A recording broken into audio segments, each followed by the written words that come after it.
do not. I don't know why. I think it's the hair. We don't even have the same haircut. What?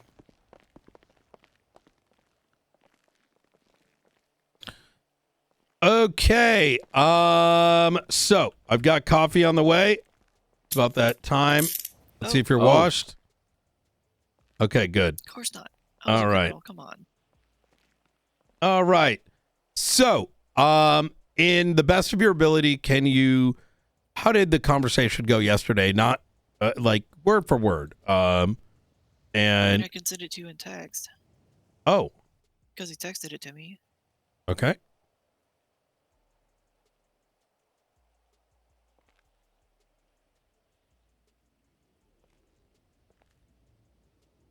If you could send Luca a copy as well, please. Sure, I just gotta remember, what is it? Power, volume down. There we go.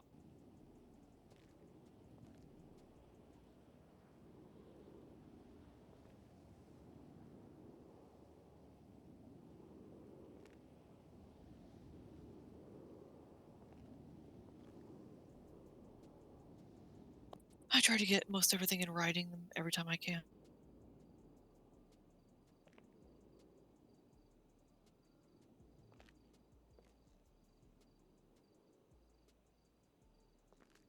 One moment, I'm just getting them uploaded to my gallery.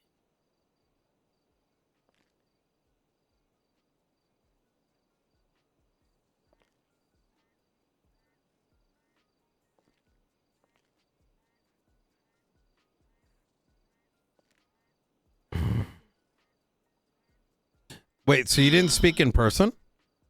No. You texted me.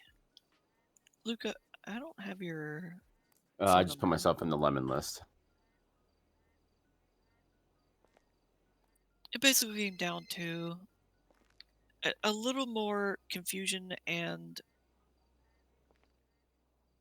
concern about wanting me to work on a case with him. And that being part of my interview process. Sure. And I'm sorry, but I've learned from other endeavors that you don't do work for free as part of an interview. I'm sure you've heard horror stories like that of like employers being like, "Oh yeah, come in, we'll put you on a 4-hour shift on the line, and you'll actually work a shift, and we'll use that as part of your interview. By the way, it won't be paid." And it comes across as extremely sketchy. I tried to raise that concern, and we can nip this in the bud. Look, so McAllister is a deputy marshal, and as such, he is attempting to pass on a message on my behalf. So here is the circumstances, and I will sort of provide precisely what it is that we're looking for. So in this current endeavor, my department is extremely we're very overworked, for lack of a better word. It's understandable. And as such, we do not have the latitude to put our full recruitment process into place, which is why quite a few people are being denied, with some very specific exceptions, you being one of those exceptions. And so, for lack of a better word, you are a test dummy, as is Ruth. For better or worse, but that's just kind of the current reality, in which we are trying to assess and figure out what our process should be in order to intake somebody, which is one of the reasons why it's taken so long.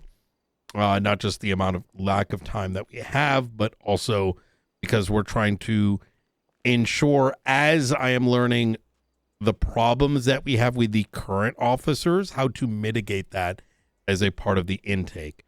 Now, the background check isn't something that I myself necessarily put in place. I think that's something that's been in place for some time.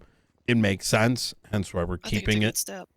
Absolutely. The second is to ensure that somebody is of the, I refuse to use the word vibe because vibe makes me think, you know, do you make us laugh? You know, do you have a certain way of speaking? But it kind of is, right? We are a department that must value life, and must bring meaning, to crimes that are meaningful, right? What does that mean? That the faceless are is not just some like random concert you go to. You go in there, you enjoy yourself, and at the end you just throw up and then go to sleep for a couple days, right? We need to be the opposing power. That means in terms of energy. That means in terms of bringing the seriousness to it. Because if we do not, then the DOJ isn't going to take it serious. Civilians aren't going to take us serious for not taking it serious. You with me? Of course. Discipline is of the highest, one of the most highest expectations. You know, I say jump, you jump. I say do this, you do it. Why? Because I need to ensure that when I do have a field directors, I tell them to, you know, follow through with an order. That chain of command continues through, right? It's the only way that we can function as an organization given our limited resources and the amount of crime coming through, right? Is this individual a team player? Are they self-sufficient? Do they yap? Yap all you want, but are you yapping about things you shouldn't? You need to understand operational security, et cetera, et cetera. Throughout that checklist, one of the issues I think we have with your application is that you're in shift 3, right? So what that means is I myself cannot convey what I just did to you directly. The three of us, we don't have firsthand experience of what you are capable with. And as such, I did instruct that we take something we are currently working on and seeing if you can work with us to see how working with you is like. Now, I understand your reservations around that, and they are reasonable. However, you know, absent us looking, if we were to look up one of your, you've probably written a subpoena, right? I'm actually not sure if it's been a while. I think I've written one at least, but I mostly get things handled in the moment a lot of times lately in shift 3. Understood. So So a lot of docket cases on shift 3. Okay. So the conundrum there really begins. We don't have any direct understanding of your abilities beyond what we've already seen, right? And that includes like, hey, if you need to, the task that should have been conveyed over is, first off, what I just described to you is what should have been forwarded to you, right? This explanation. Now, that's not to say that it would have changed your mind, but it should have been provided in person, allowing you the ability to then, you know, understand, clarifying, you know, ask clarifying questions, etc. My goal here is, absent our direct knowledge of you as a law enforcement officer, this provides us a ability to assess whether you can do what we believe to be a core basic, right? Take a activity of work like a subpoena and self-sufficiently solve that issue and understand how quickly you're able to accomplish such a thing. I can understand that yes. point. The issue I had is I have an oath right now and an obligation to Los Santos Police Department. And I didn't want to divert my resources and my dedicated time to the Marshals while working in Los Santos Police Department capacity. Oh, well, that's easily mitigated. Improper. A lot of these situations we're dealing with jointly with them. So you would not be doing anything Marshall specific by any means, nor would we expect you to, because you wouldn't have access to the resources without being hired. Yeah, and I guess it also just felt a little deceptive to what have I been in 3 interviews now? 4 Here, and then my background check. I think what you're observing is And- just a consequence of the shift you're in, right? And so instead of doing it all piecemeal and over the course of 48 hours, it's gotten drawn out because we don't have myself, Chris. I mean, we've got Blunt in shift 3, right? And he's been great, Right. but he doesn't, him and I are not even on the same full page yet because of the shift change, right? We're going to get there. We're still working. Everyone works directly for me. We're missing 2 layers. And McAllister is also getting used to me. So, you know, that bridge doesn't exist going into shift 3 just yet.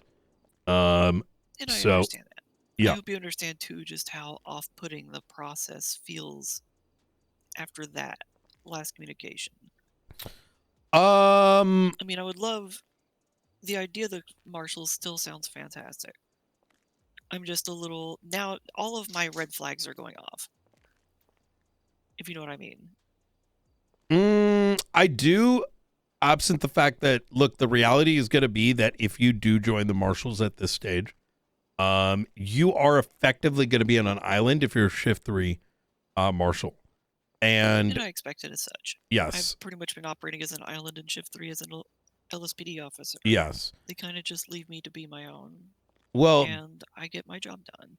part of that and part of your evaluation is going to need to be whether you are able to integrate with us to the extent that you're able to do pass-ons, pass-ins, and pass-offs, right? And how you're going to solve that. Absent reality is, if you did join the Marshals, you would be operating direct. You would be speaking directly to me more than likely, or through a pass-through like, well, Chris and Luca. I don't think cross paths. You'd probably be talking directly to me until we have our whatever form of our command comes into play, right? And this is a short term until we are established, because there is fundamentally no other route, right? I understand. Yeah. So, with that having been said, do you need some time to think about this, or does this give you the clarity that you needed? I understand a little bit more. If I could just have the evening to think about it, Yeah, absolutely. and I'll text you before the morning. That sounds good. And like I said, we need some kind of understanding of whether you can write subpoenas, and if tasked with something along those lines, what that quality looks like. Right now, I want to be very cautious here. There is zero expectation that you'd be taking on some big, 2-page subpoena. I'm talking about something rather straightforward, because we need to Can I ensure articulate my probable cause with evidence on a subpoena? that's exactly it, right? And that's fine. Yeah. I guess I had already expected a little bit from McAllister, considering he'd witnessed me work before, but I get the need for y'all to see hard evidence on paper. McAllister may understand understand that I'm doing the hiring right now. So Right. whatever McAllister may or may not know, I need to be able to ascertain it, at least for the time being. I need to, the people I bring into the Marshals, I need to personally trust them, such that as I move away from overseeing every shift and moving more towards operations, that I know things are going to be cooking and y'all are maintaining the ship, right? Yeah. I get it. Yep. Well, yes, I appreciate it. Like I said, I'll let you know by morning. Okay, sounds good. Anything else right. for me? I don't believe so. Yeah. And if you do accept, I'm going to give you something directly from me. So, I appreciate it. absolutely. Absolutely. All right. All right, thank you. Thank you very much. Need someone to help me with the door. Yeah, I got you.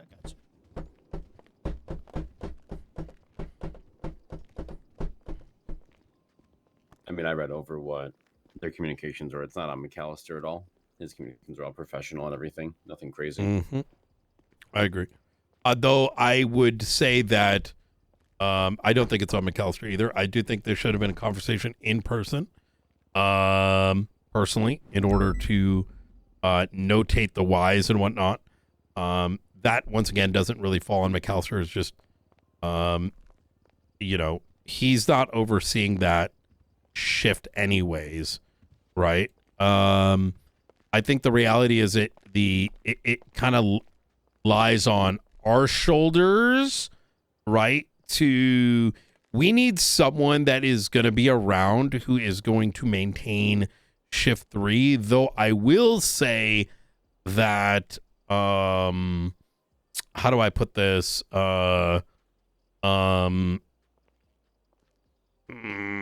Shift 3 can be difficult. I think she may be able to fulfill that role. I also don't know if she recognizes that if she does take it on, she's going to have a lot. Like, you know what I mean? She said she wants to. It's a mix of both. It should have been done in person, and it should have been directly by myself, I think. Right?